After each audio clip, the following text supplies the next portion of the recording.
Hello and welcome to the Pretty Good Gaming Daily Triple, your no shit gaming news video. That's 3 news stories in one video with zero faff. The next generation of video game consoles officially kicked off this week with the launch of the PlayStation 5 and Xbox Series X consoles. Both of them boast impressive visuals and performance, but each is suffering from their own problems. Many of the problems people are complaining about are legitimate, like failing disk drives or unhealthy noises coming from the machine itself.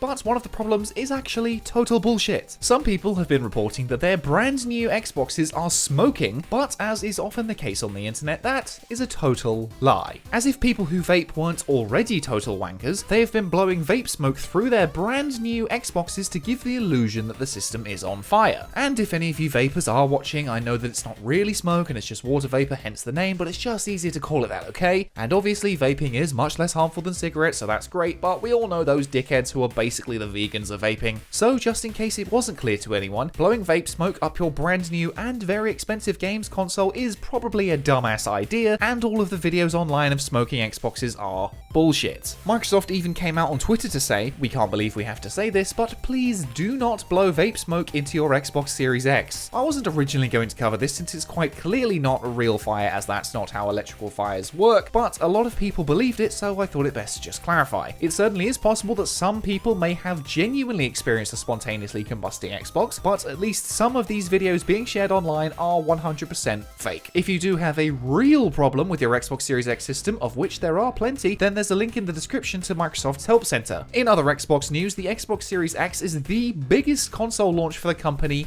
ever. As explained by head of Xbox Phil Spencer on Twitter, "Thank you for supporting the largest launch in Xbox history. In 24 hours, more new consoles sold in more countries than ever before. We're working with retail to resupply as quickly as possible. You continue to show us the connective power of play is more important than ever." Both the Xbox Series X and Series S launched simultaneously in 37 countries on November the 10th, compared to just 13 for the Xbox One back in the day. There are no official figures for how much it sold just yet, but we can say that since it's a bigger launch than the Xbox One, they must have sold more than 1 million units. That's a very impressive number, but it's made even more impressive by the fact that the world is still reeling from the impact of Foster's fever, with many countries around the world going through various stages of lockdown. It seems unlikely that Xbox will ever officially reveal the number of units sold, as Phil Spencer prefers to use numbers of players as a metric for its success. Speaking with The Guardian, he said, "In the last year, we've had Google and Amazon and now Facebook announcing they're coming into our gaming space. I'm not going to go compete with their numbers based on how many Xbox Series X that I've sold. Google is never going to talk about how many Chromecast Pros they sold. They're going to talk about how many players they have." No matter what metric they use, it's clear Microsoft has had a very successful console launch, and it looks like Sony's also having a great time with the PS5. We talked about the different consoles and their reviews in this week's podcast, which is live right now if you join on Patreon, or on Sunday for the rest of you. And on one final note, if you want to pick me up on this drizzly Friday evening, go check out this Twitter thread if you want to see a bunch of pets posing with the new consoles. It's adorable. And next up, Cyberpunk 2077 is just on the horizon, and as it gets closer, excitement continues to build. However, after multiple delays already, many are doubting whether the game will actually make its current December 10th release date. New rumors are now swirling that another delay will happen, but CD Projekt has been quick to deny them. It's unclear where exactly these rumors began, but some are pointing to these tweets, which seems to suggest some inside knowledge, but there's absolutely nothing there to verify it. This person was supposedly correct in the past about things like E3 being cancelled, but that really doesn't hold much water with me, since we were all predicting that would happen, so it's not exactly an exclusive breaking story. They mentioned the fact that CDPR has added the revised release date to much of its promo material, but I do agree that that isn't exactly convincing. I'll believe the game launches on December 10th when it launches on December 10th, and I have it in my hands. But it is clear that CDPR at least wants to seem confident that the date will be met, as a representative told IGN, "As a rule, we don't comment on rumors or speculation, but I will confirm we are taking time to update all our assets to reflect the new launch date of December 10th. This isn't a definitive dismissal of further delays, but it is a confident tone that the game will be here for that release date. With less than a month to go, I don't see how they could get away with delaying it again, even though I really wouldn't be surprised if it did happen. It's really a lose-lose situation, because I fully expect the game to launch with loads of bugs which can't be solved without a delay, but another delay would be a huge blow to not only the fans, but also the investors. I fear that another delay could be the final nail in the coffin for those who have stayed with the game and stayed hyped for it for so long. But it is worth remembering that The Witcher 3, the game that literally put CD Projekt on the map as a top-tier developer and became many people's game of the generation launched with a ton of its own issues. That's certainly not to say that that's acceptable or anything. Launching an unfinished game should never happen, but it is worth remembering that one of the best games in recent years also had a very rocky start. An extra delay to next year wouldn't come as a surprise to me, but I feel it could be very damaging to the game, or at least its public image. Either way, whenever the game launches, whether it's 2020, 2021, or even 2077, people are still going to lap it up nonetheless. And I am 100% biased and intend to be right there alongside them. In the meantime, CDPR will run episode 5 of the Night City Wire live stream, which will focus on Keanu Reeves' Johnny Silverhand and the game's music. This will air on November the 19th, which coincidentally is the day we would have been playing the damn thing if it weren't for that bloody delay. And finally, while the next generation of consoles have launched with great success,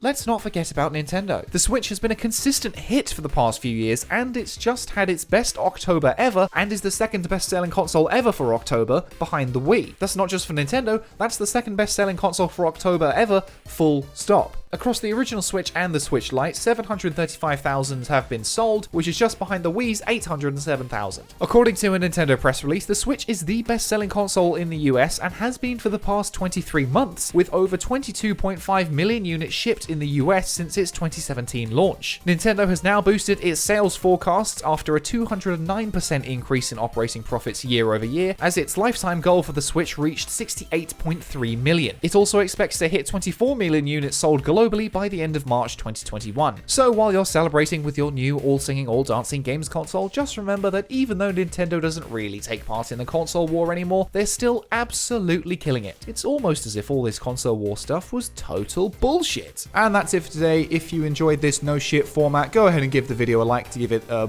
boost, hit subscribe and the bell if you want to stay up to date on all future installments, toss a coin to your YouTuber over at patreon.com/prettygoodgaming. That's all for today. I've been Henry Cooper. Bye for now.